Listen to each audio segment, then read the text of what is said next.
from the car. It is June 1st. Look, it's Papi Chulo. We are headed east. Going on a little road trip. This is going to be Chewy's first time to the Kennedy Space Center. Woo! I haven't been there since the early 70s, so the only thing I really remember are is the one big gigantic building. And I'm sure a lot of the stuff that's there was not there. But I have been to quite a few shuttle launches and even some Apollos. I can remember being down here in the 60s, and all I can tell you is the Apollo rockets shook the Earth a lot more than... Watch out, vehicle on shoulder ahead. The lady on Waze is warning us. I remember being at my aunt's house in Fort Lauderdale. Sorry, wow, the lighting's gonna be really crappy. Sorry, we're half in shade, half in... Does that help? No. There we go. We were at her house in Fort Lauderdale, and the ground shook, and I can remember she had a curio cabinet full of little knickknacks, and they were all like... But the Apollos, yeah, and I was pretty close. A friend of mine worked at the Space Center here. I forget, for like maybe a year. I can't remember. Anyway, he's like, come down, we'll go to Disney, and there's a shuttle launch planned. And we went over. It was a very cloudy day. They were expecting rain, and this lighting is terrible. You know what? I'm going to tell this story later. Or is it okay? It's okay, babe. So he said, come on over. And he goes, we'll go watch the launch and then drive over to Disney. So we did that, and where the staff can go and watch is in an even closer place than where the media goes. And someone didn't come to work that day, or I can't remember the details. She wasn't there. Anyway, she was a brain surgeon, so the joke was I was a brain surgeon for the day because I wore her credentials. Nobody checked them. They just, you needed to have it to get out to the platform. So yeah, we stood there for like 2 hours.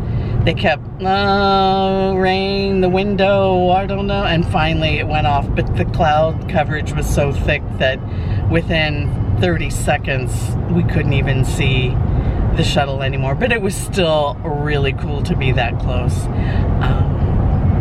So yeah, I'm kind of a bit of a geek. Like, I'll set my alarm and go out. We've got a good view from our balcony, and I'll go out and watch them. So will you if you're home. We like watching them. Mm-hmm. So yeah, this is Chewy's first time over there, as I think I said, and it's like 8:30 now. We're getting stuck in rush hour traffic. We're trying to get over, we're almost to the turnpike. We are going to catch up with you once we're there, because this lighting with the sun coming into the front is pretty crappy. So thanks for joining us for this video, and we'll see you later. Ko-osh. Ko-osh.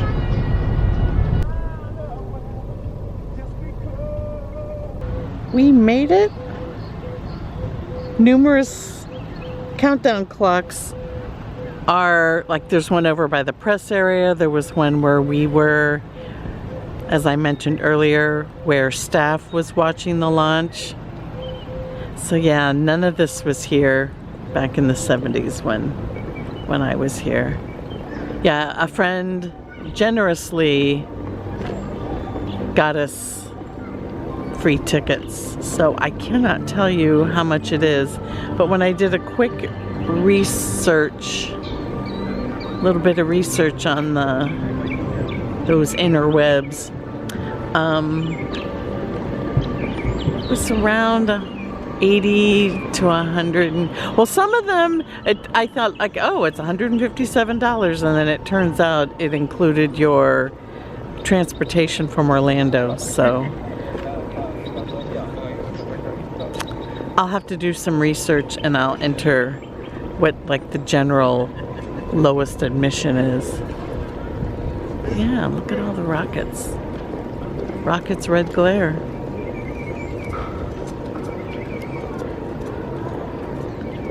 And we got here, we left the house about 8:15, and it is, I think, 9:40.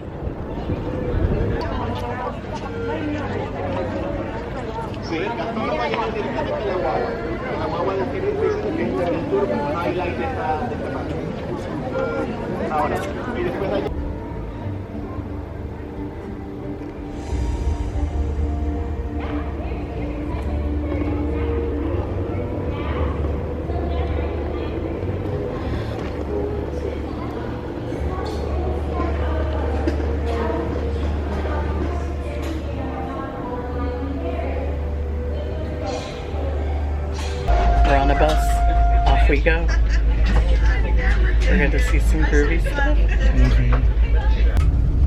Alrighty folks, we're going to be passing the vehicle assembly building on the right hand side. The vehicle assembly building is located in Launch Complex 39 Industrial Area. The primary purpose of this industrial area was to be able to manufacture most of our own rocket components right here. Take all our rocket components, assemble them in the vehicle assembly building. Take that newly created rocket, load it on a crawler transporter, and send it off to a launch pad.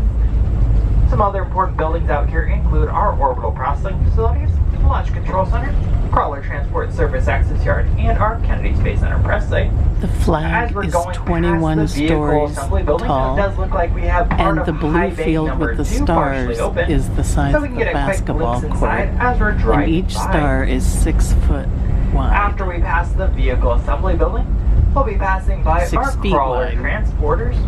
We'll be keeping 39A. If you look very carefully, you'll see a horizontal white and gray rocket out there that's getting ready to be tilted vertically on that launch pad.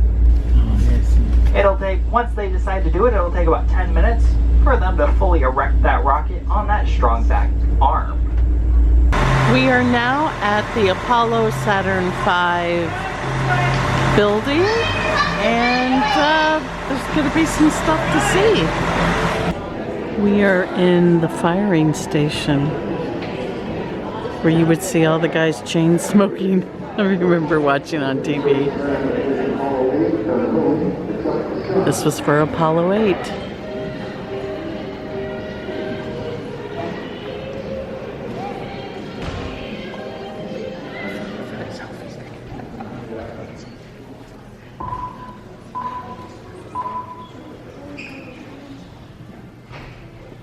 This is the firing unit, launch control for the Apollo mission. This is not a mock-up. These are the very consoles we sat in when men first took off to fly to the moon. The tragedy of Apollo 1 had put us a year and a half behind. We were making up for it in one big leap, and we were doing it with a rocket that no man had ever flown before. This is a Saturn. Wow, look at that. It is so big. Here's the people down here to get a...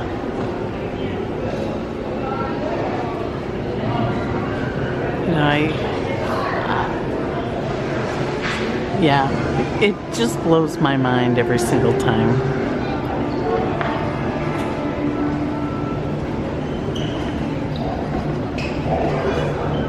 You can see all the way down. There she is.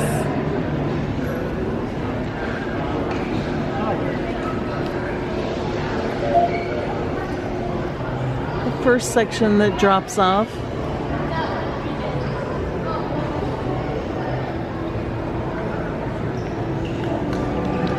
Wow.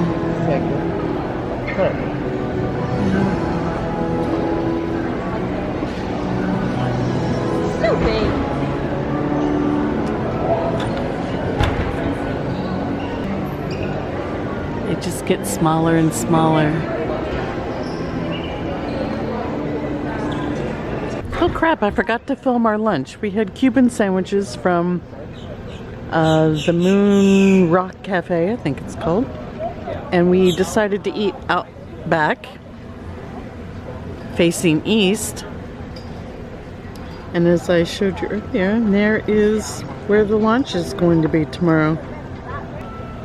The rocket is actually laying on its side. And then they'll stand it up. I just can't get enough of looking at this. Look, MTV. Haha. Wow. Gift shop. Our bus driver on the way over said, and to get back to the buses, you go through the gift shop, which is legally required in Florida. Ha ha ha. Flight test in order to send There it is. It's a there it is, yeah. set of astronauts and cargo. Here's the crawler. This is the building that has the Atlantis in it. We're gonna go check it out.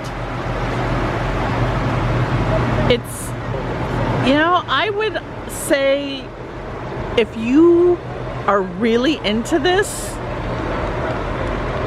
I would get a 2-day pass. Because all of the shows start to add up in time. Look how big that thing is. Lots of fuel. Holy cow. Wow.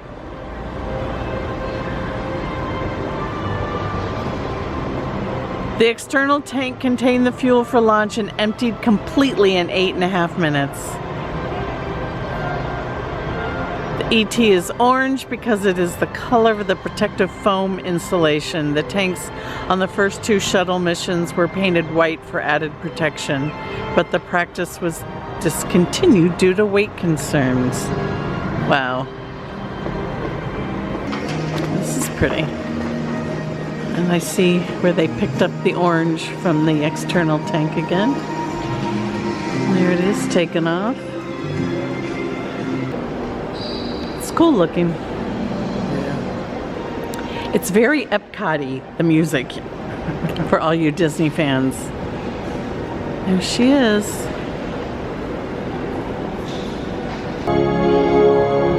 We were watching a movie, and then the screen became transparent, and there she is, Atlantis, really stripped down.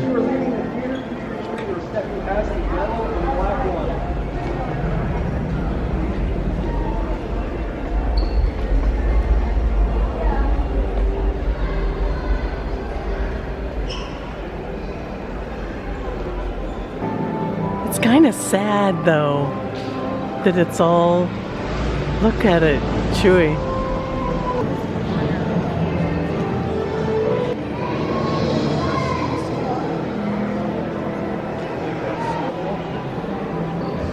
It just seems so sad, it's so stripped down.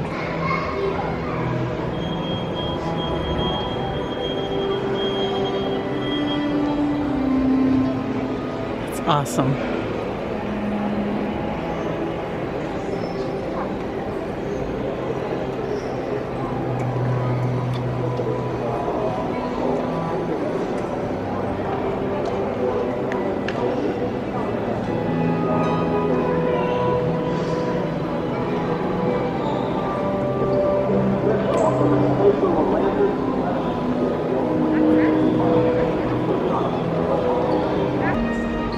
Just amazing. Multiple missions. Cool. Our package included a chat with an astronaut. Got about 9 minutes. We didn't even begin to cover everything. Let me show you around. They have a little buffet. She was checking it out. Doesn't seem like it's very full today. They said Monday through Thursday is pretty slow.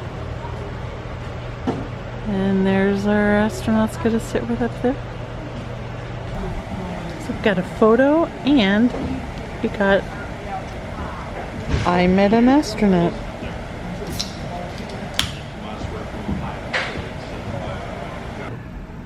Ken has flown on 3 space shuttle missions. I'll let him talk about those a little bit. Please join me in welcoming Ken Cameron. Woo! Thank you. Thank you. I was with NASA. I joined the Marines in 1969 and was in the infantry for a while, then in Vietnam, came back after being a platoon commander over there and went to flying.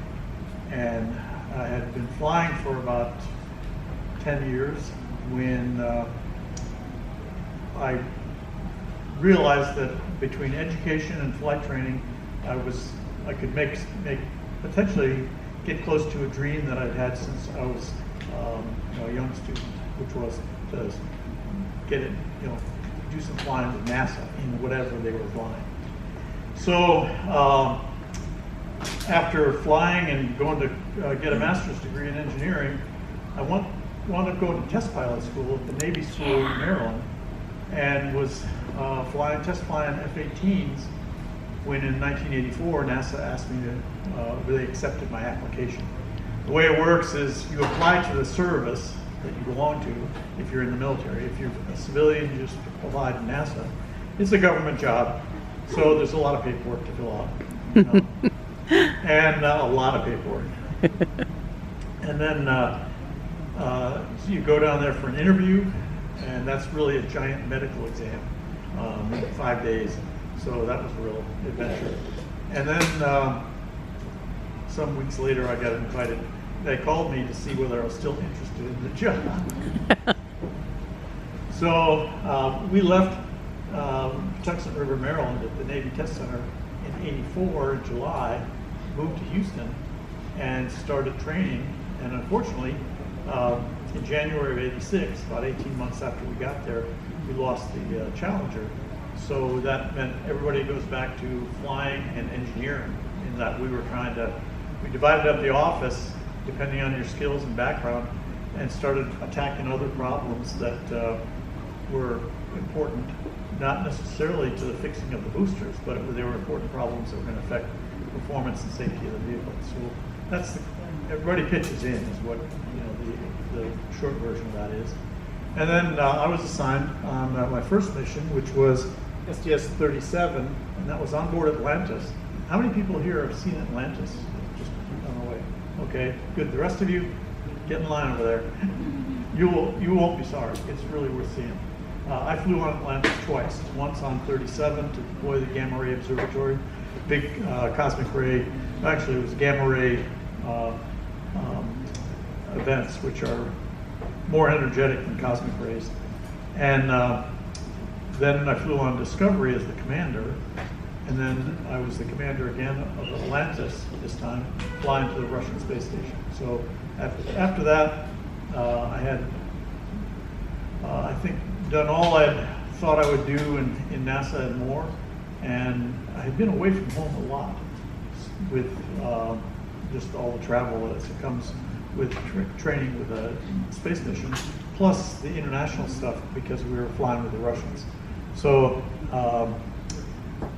I basically said I didn't think I was ready to go back to Russia for another training evolution, and we started looking around for other things to do. And I stayed away from NASA for about 7 years and came back as a civilian, a civil servant, when we lost Columbia.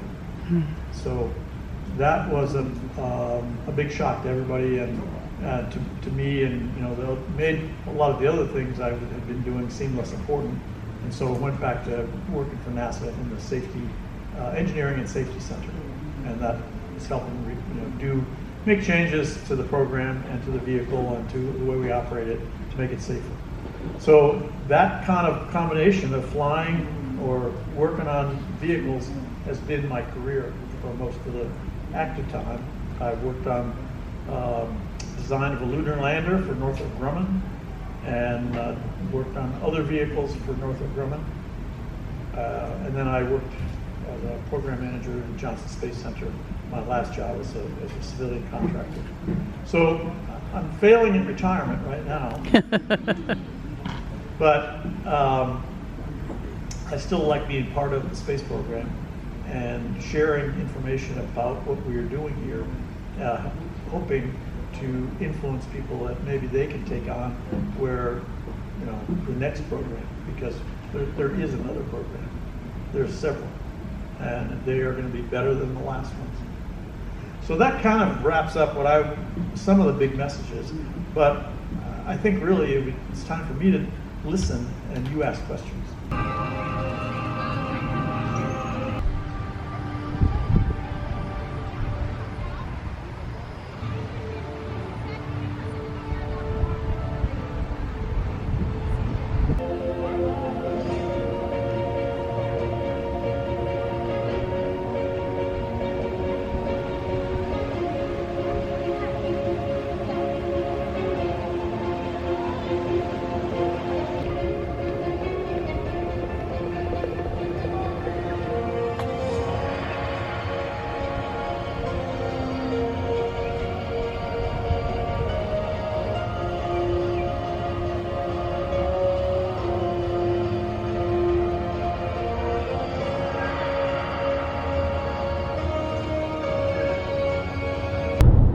Well, there is Port Canaveral.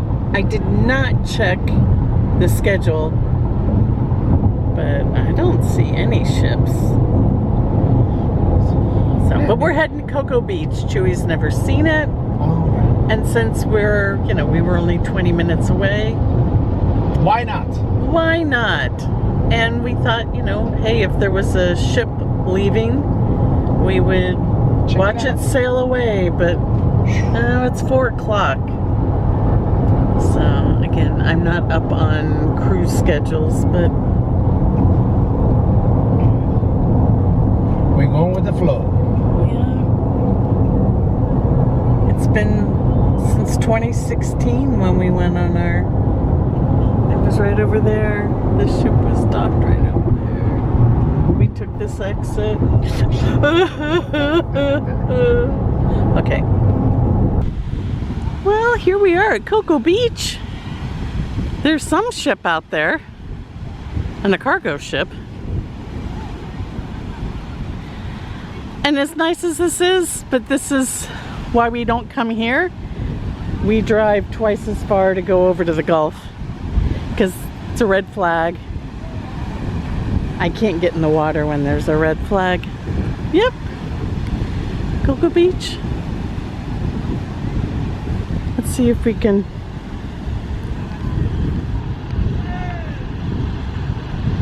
I think it's too far away.